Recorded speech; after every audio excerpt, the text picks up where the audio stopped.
Amigos y amigas, estamos conversando con Elizabeth Yelin en el local del Instituto de Estudios Peruanos.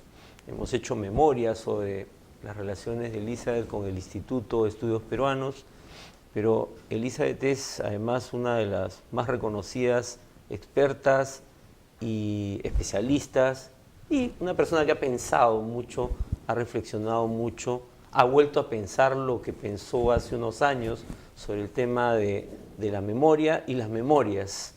Y yo cada vez que te leo siempre pienso en el plural más que en el singular. Elizabeth, en el Perú continúa el proceso que arranca, digamos, luego de la CBR y sus recomendaciones, que tú sigues, vienes, nos visitas cada cierto tiempo. Y ahora hay un proyecto que se está desarrollando que es el llamado Lugar de la Memoria, la Tolerancia y la Inclusión Social. Esa parte no la conocía. Normalmente es como la Comisión de la Verdad, se creó con un nombre y luego se le agregó Irreconciliación. Sobre eso podrías hacer una reflexión, pero tú eres de las personas que tiene una mirada crítica al tema de cómo se recuerda y a veces cómo se insiste en fijar la memoria como si fuera una sola, como si fuera una piedra, una roca que hay que fijar y que tiene que estar ahí, ¿no? ¿Cómo ves, hasta donde has podido saber, cómo estás viendo el proceso peruano sobre el tema de memoria? Bueno, en primer lugar, no visité todavía el lugar, espero ir mañana. O sea que lo que puedo decir tiene más que ver con lo poquito que sé de su historia y con comparativamente lo que he visto en muchos lugares del mundo. Y la cuestión no es sencilla. En primer lugar, la propia idea, a mí me gusta esto que se llame lugar y no museo. O sea, la idea de museo de la memoria me parece una contradicción.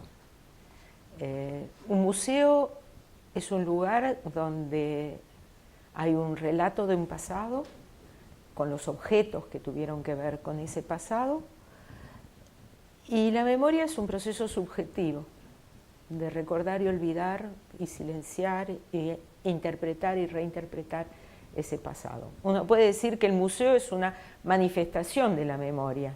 Un museo es una manifestación de una memoria y sabemos muy bien que con cualquier museo, en cuanto se arma un relato, va a haber otros que van a venir y decir no, ese relato está mal, esa narrativa, ese guión museográfico se olvidó de esto, recuperó lo otro. Y al respecto, por ejemplo, hay una tradición de cómo se muestran los pueblos, los indios, los indígenas, los pueblos originarios, usemos la terminología que querramos.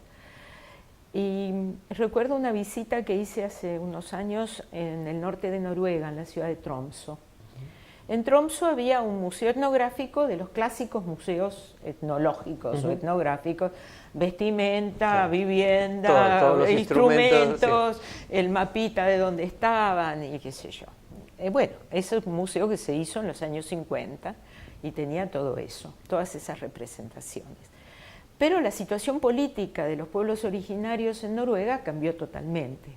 Noruega aceptó la idea de una población de origen sami, que cambió inclusive su nombre, un nombre reconocido por y aseguró un cierto grado de autonomía a través de un parlamento sami, con sus autoridades, que negocian con el gobierno de Noruega. Ese museo sigue siendo el museo que... Digamos que salieron del museo. Salieron del museo. Entonces, ¿qué hacer? Rehacer el museo. Pero fueron muy inteligentes y en vez de rehacer el museo, hicieron otro al lado. Entonces, el museo es un museo de museo. Cómo se veía antes, cómo se narraba antes la historia y la realidad de los pueblos originarios y cómo se los ve ahora. Y ese ahora es debates parlamentarios, es Claro. Proliferación de ocupaciones, entrevistas, ver a la persona de la cultura sami como sujeto. Claro, deja de ser el objeto de contemplación. Deja de ser objeto de contemplación. Entonces, para mí ese para mí fue una experiencia personal muy fuerte sobre visitas a museos. Por eso me gusta que esto, lo del museo, cuánto se va a cristalizar. De todas formas, en este lugar tengo entendido que el gran debate es sobre qué guión ponerle. Claro, a lo que sería la exposición permanente. Lo que se llama exposición permanente, que equivale a museo. O sea, al final las palabras no importan tanto. Y me gusta, voy a tomar otros dos lugares. El primero es muy cercano, que es el Museo de la Memoria de Santiago, en Chile. El Museo de la Memoria, yo la primera vez que lo visité me sentí bastante alejada, bastante distante de lo que se estaba haciendo. En primer lugar, en parte por una sensibilidad edilicia, diría. ¿Cómo tanto dolor puede estar en un lugar que podría ser la central de una gran empresa? O sea, tan limpia, estas estructuras, ¿no? Estas estructuras tan maravillosas, tan posmodernas o modernas, con tanta luz cuando fueron periodos de oscuridad. O sea, hay algo vivencial en mi cuerpo que dice que hay algo que no cuadra. Claro, como que choca. Que choca. Pero bueno, esa es una... Después viene qué libreto, qué relato. Y también hubo mucho conflicto, como lo hay acá, con distintos grupos queriendo distintas cosas en ese museo. Entonces ese museo empieza el 11 de marzo del 73 y no dice absolutamente nada. El 11 de septiembre. 11 de septiembre, Sí, perdón, sí. el 11 de septiembre del 73. No dice una palabra de qué había antes. De lo que pasó en Chile, Claro. del Entonces contexto. uno entra y lo primero que ve es el video de las bombas cayendo sobre la Moneda. Es una lluvia de estímulos, además. Sí, ¿no? bueno, y termina el día en que se entrega el poder a Aluín, en 90. Ese recorte histórico es para ponerlo de la manera más neutra, es un pedacito de una historia que es mucho más larga. ¿Por qué hacerlo así? Bueno, razones de tipo político. Pero lo que más me interesa del Museo de la Memoria de Chile es que lo importante que pasa en ese museo, que es uno de los ejemplos más exitosos que yo conozco, es todo lo otro que pasa que no está en la exposición permanente. O sea, las actividades. Las actividades permanentes, o sea, el auditorio, las exposiciones, los conciertos en la explanada, los sentidos múltiples, la pluralidad de gentes y de voces que encuentran un lugar, un espacio para el diálogo y la expresión. Yo creo que esos son los que tienen que tener un lugar de memoria. Ahora, tú sabes que en el caso peruano, justamente el lugar de la memoria ha comenzado por abrir lo que se llama el área pública, es decir, ¿no? Donde debe ser la exposición, y lo que llaman el auditorio, el centro cultural, algo así, es el término que han usado.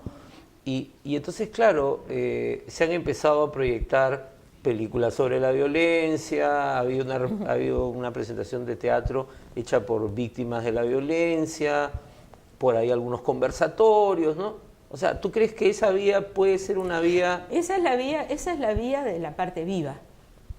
La parte viva va a estar ahí porque después van a aparecer chicos y jóvenes que van a querer tener su voz y que no va a ser la del libreto.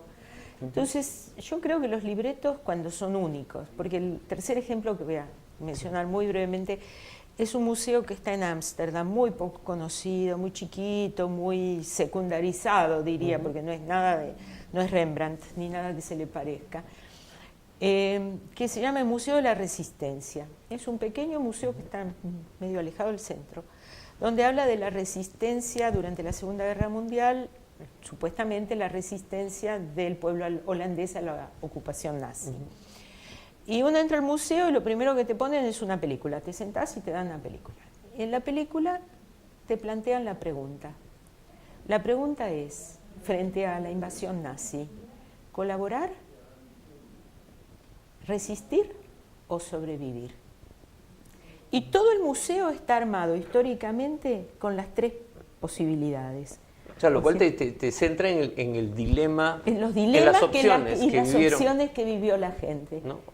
Y entonces te provoca una reflexividad sobre lo que vas viendo muy especial, muy única, porque no te hace un libreto único, te dice, hay por lo menos 3 libretos del mismo periodo histórico.